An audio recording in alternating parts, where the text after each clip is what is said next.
Hello everyone, this is Ganding Cherry and welcome back to my YouTube channel. So finally guys, I'm back to YouTube. Ganding Cherry is back. I miss you all and sana na-miss nyo rin ako kasi ang tagal ko po bago nakabalik at nakagawa ulit ng videos dahil syempre ang dami nating ginagawa. Very busy ang ating schedule. Finally, I'm back with my, short hair para tipid tayo sa shampoo. So today is I am here in an event. No, meron akong event, and of course at the same time I want to show you my day as an event host. No, isasama ko kayo sa aking araw bilang isang event host. Kaya. Okay, so andito ako ngayon sa kanya. Ako lang. Kasi grabe, ang tagal nating hindi nakagawa ng videos. Kasi ang dami ko ding ginagawa and hindi ko alam kung paano ko siya gagawin ng sabay-sabay. Today, you will be with me in my hosting event. So, we will be meeting the couple later. No, mamimit natin sila kasi hindi ko pa sila kikita. Aside from that, of course, para syempre kabugin naman tayo, no, maliban lang sa aking day vlog, magkakaroon din ako ng tips how to be a good wedding host or event host or what.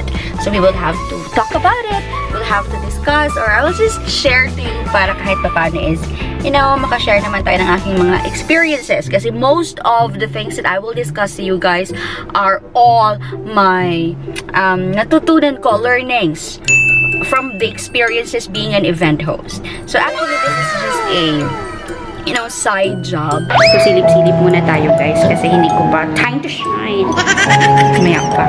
So, first tip talaga kapag ikaw ay isang wedding host, napaka-importante po na ikaw ay dumating sa inyong venue ng maaga. Pwede ka nang mag-makeup din doon sa venue. You can prepare yourself in the venue. Pwede kang magbihis na rin doon or whatsoever. Basta ang importante is you arrive early and never ever be late. So, isa yun talaga sa goal ko every time I have my hosting event na dapat is mas maaga talaga ako sa mga bisitang dadating. Okay, so what is the purpose of being very early sa venue? Dapat ma-clear mo yung mind mo. You have to clear your mind that today is a big day for a couple. You cannot show your best kapag hindi ka nakafocus lang sa kanila. So you have to set your mood. Isa yon sa nagiging benefit ng pagiging early kasi nasa-set mo yung mood mo, nagiging okay ka, nagiging relax ka, at saka iwas salaset na tinatawag para hindi ka magsalasala during the program. I'm already here inside the hotel and the mass is going on. Moving on to tip number 2 is consider the on-the-spot happenings, the unexpected happenings during the program. That includes yung mga dead airs, no? So, para maka-bat in ka or you can share informations about the couples, you have also to gather informations about them. So, yun. So, yung ginagawa ko, nakikipag-chikahan ako. Ayan, chika-chika para magamit natin during the event, during the formal program na talaga kasi mahirap kapag wala kang masyadong alam. So, dapat may alam ka tungkol sa kanila.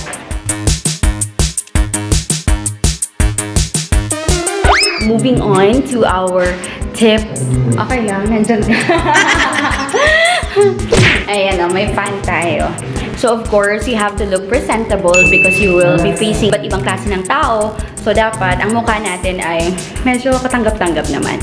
Pero, syempre, you must have ihapo ko sa hagdan kay grabe kataas ang okay. So, syempre, you have to consider also na syempre, ikaw ay hindi ang main subject ng ating party. So, may bride and groom tayo na dapat ma-focus nila. So, carry lang dapat yung yung makeup, light lang.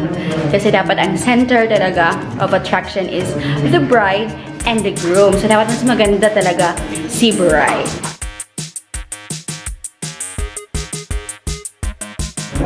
That's so, light lang.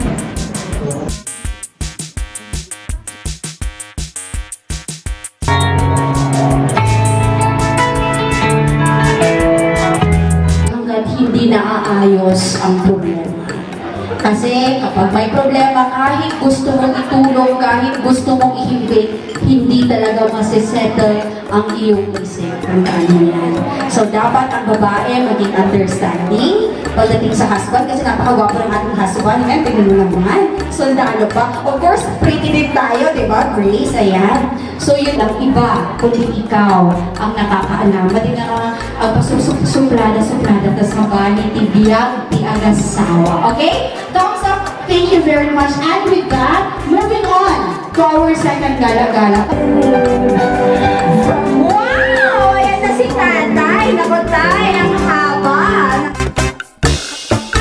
Kakatapos lang po ng ating party and still nandito pa rin kami. So, another tips, kailangan mong maging flexible.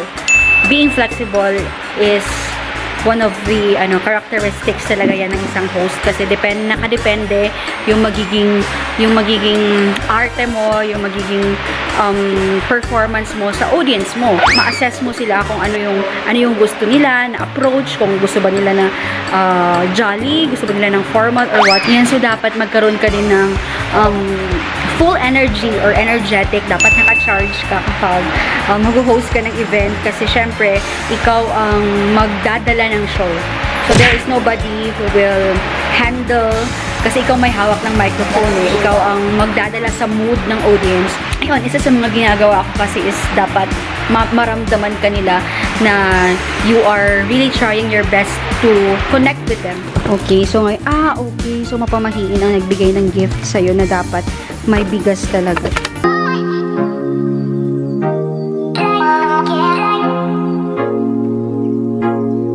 At siya ay taga-Kalalawin 1.